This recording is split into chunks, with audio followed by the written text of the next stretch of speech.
Hey guys, and welcome to my first Star Wars figure review. Today I'm going to be reviewing the Black Series Mandalorian Dark Trooper. Let's take a look at the box. I removed the plastic due to reflection issues.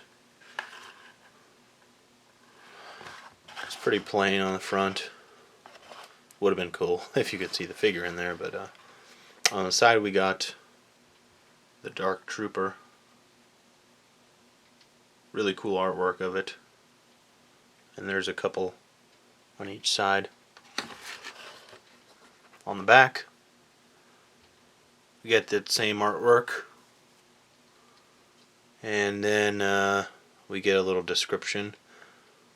Hulking Imperial combat droids with gleaming black armor and powerful jet boots. The Dark Troopers are a powerful design. Alright. There's nothing else really on this box, so let's go to the figure. Alright, so here's the Dark Trooper out of the box. It is certainly a very interesting looking figure.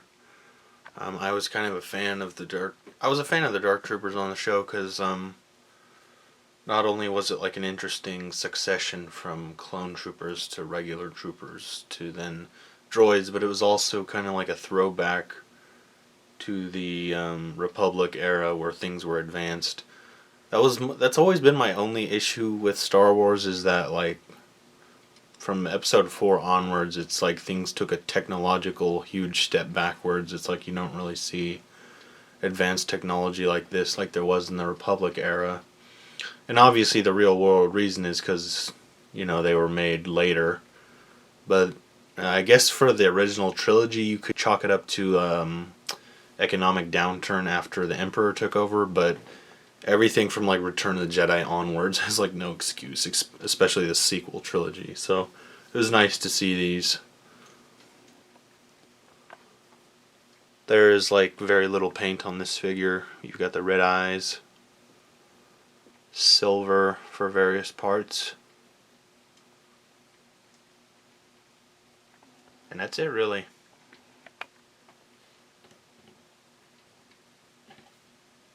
There's a little bit of red on the chest there,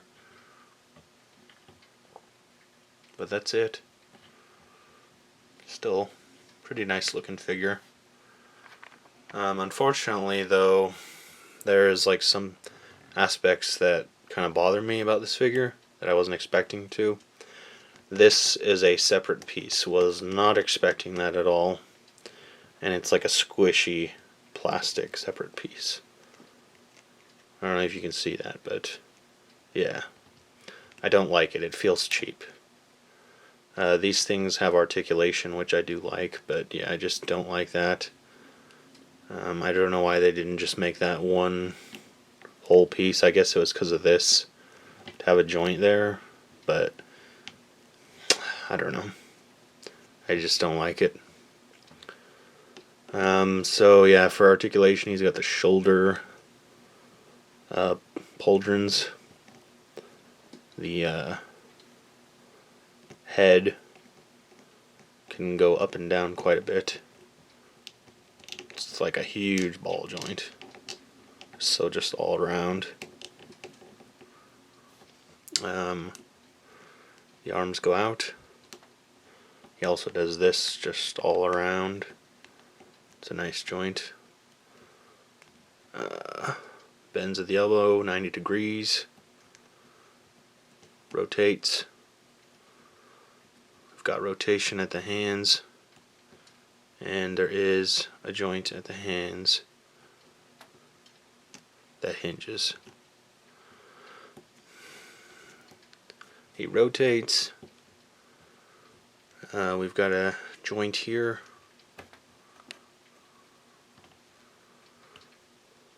The legs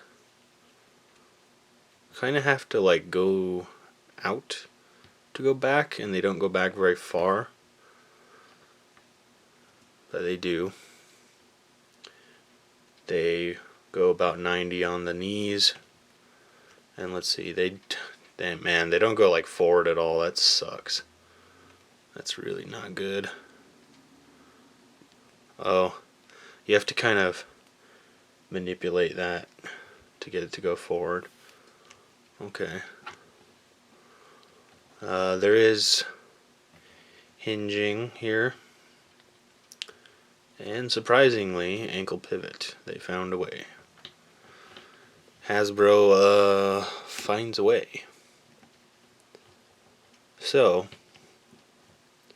let's get into the accessories. He comes with a pair of fisted hands. He comes with a gun, as he should. I'm going to try and put that in his hand now. And it fit in very easily.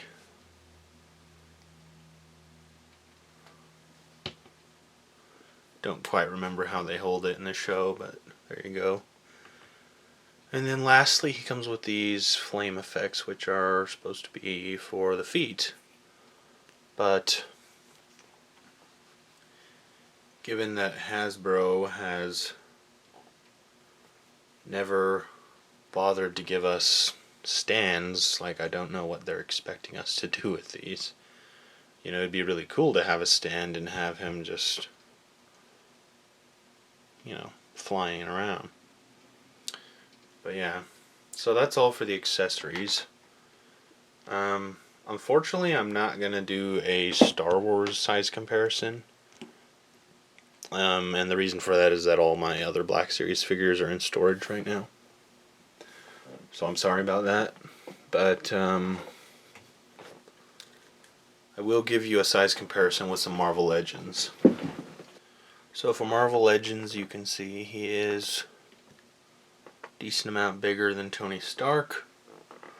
But I wanted to get a big figure out too.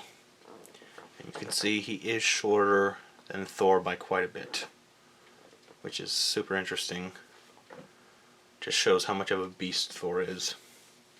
But yeah, that's all for the size comparison. So, this thing cost $30 if I remember correctly. That's too much for this figure, just being honest. That cheap torso part really makes me feel that way. And I think even if it wasn't, just 30 is too much. There's no real justification for it being that price. But it is, and it doesn't come with enough either to kind of make it worth your while. 25 I could kind of understand. 23 even. 23 is probably what it should cost. But that's what it is. I would only recommend this to you if you're like a hardcore Star Wars fan and you're comfortable with paying that. But this is not exactly a stellar figure. It's just kind of okay for me. I don't know, maybe it'll grow on me. But yeah, that's just how I feel about it right now. So recommend only if you're a hardcore Star Wars fan. But that's it for this review. Thanks for watching, and until next time.